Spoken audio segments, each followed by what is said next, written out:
Over the next decades, technologies for virtual reality are going to become significantly more advanced. But how advanced will virtual reality become after hundreds or thousands of years?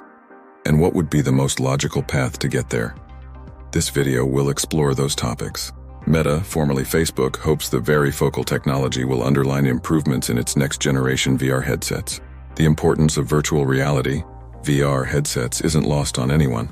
The tech giant's VR display research is focusing on building a new tech stack that includes the varifocal technology that improves focus, has distortion correction ability to reduce effects, such as warping, and well as higher resolutions and high dynamic range, HDR technology for VR.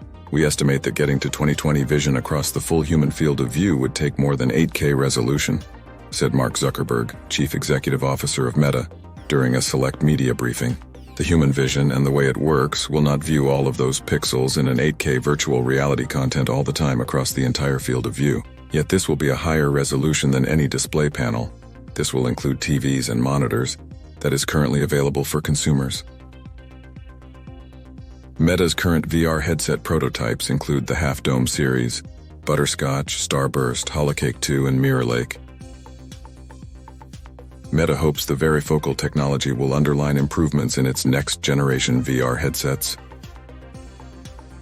Meta said that in a study where users had the option to turn on varifocal technology on their prototype VR headsets or operated in fixed mode, a majority opted for varifocal.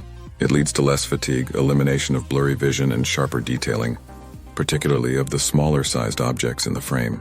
Once we had this feedback, the team put all their energy into getting the size and weight down and expanding the field of view. And the series of prototypes that they built, which we call Half Dome, ended up using fully electronic varifocal based on liquid crystal lenses, which are much smaller, said Zuckerberg. He underlined that this was still very much work in progress, with optimization still needed for the varifocal hardware and improvements in the reliability of eye tracking. The Butterscotch prototype, for instance, is perhaps a prime example of the technological advancements Meta Research is focusing on. Butterscotch is the latest and the most advanced of our retinal resolution prototypes, and it creates the experience of near retinal resolution in VR. It is 55 pixels per degree, that's about 2.5 times the resolution of the Quest 2, said Michael Abrash, chief scientist at Reality Labs for Meta. The resolution that the headset supports by default allows wearers to read, the eyesight permitting, to read the 20/20 vision line on an eye chart via the VR headset. These are the same charts used for testing eyesight before prescribing glasses.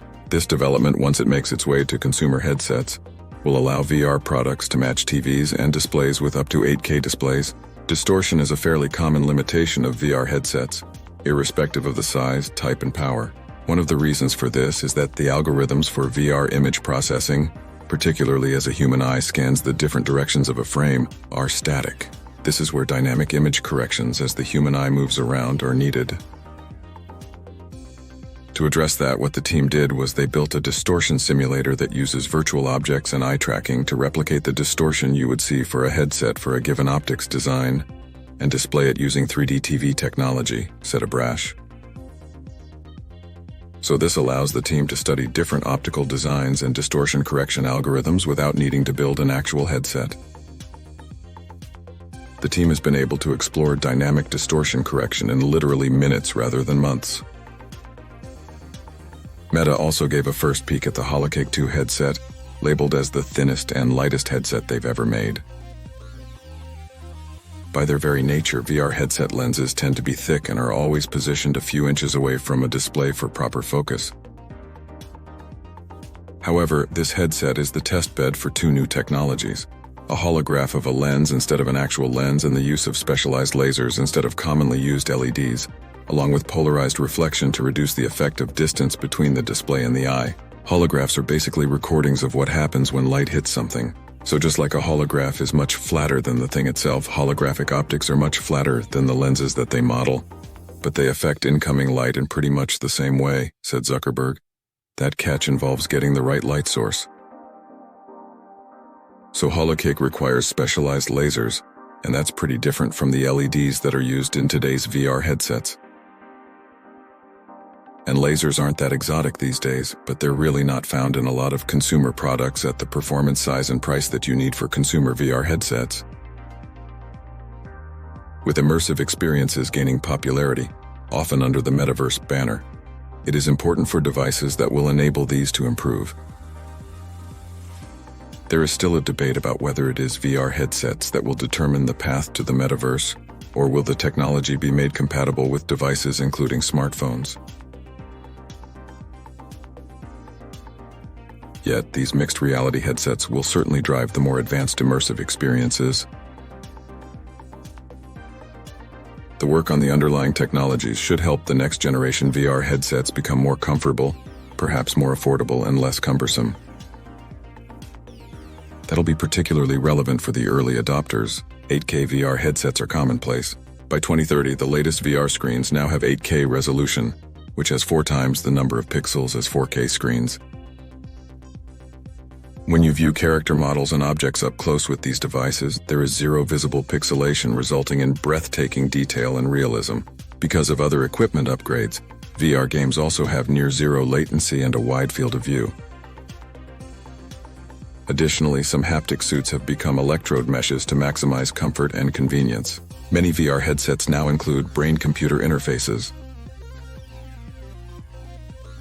In 2030, many VR headsets now include the option for brain-computer interfaces to record users' electrical signals and enable actions by merely thinking about them.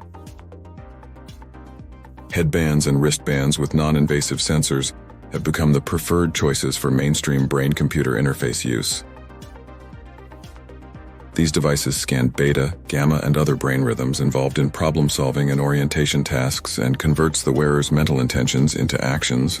The brain-computer interfaces themselves do not process the signals. They send those signals to consoles that decrypt the data.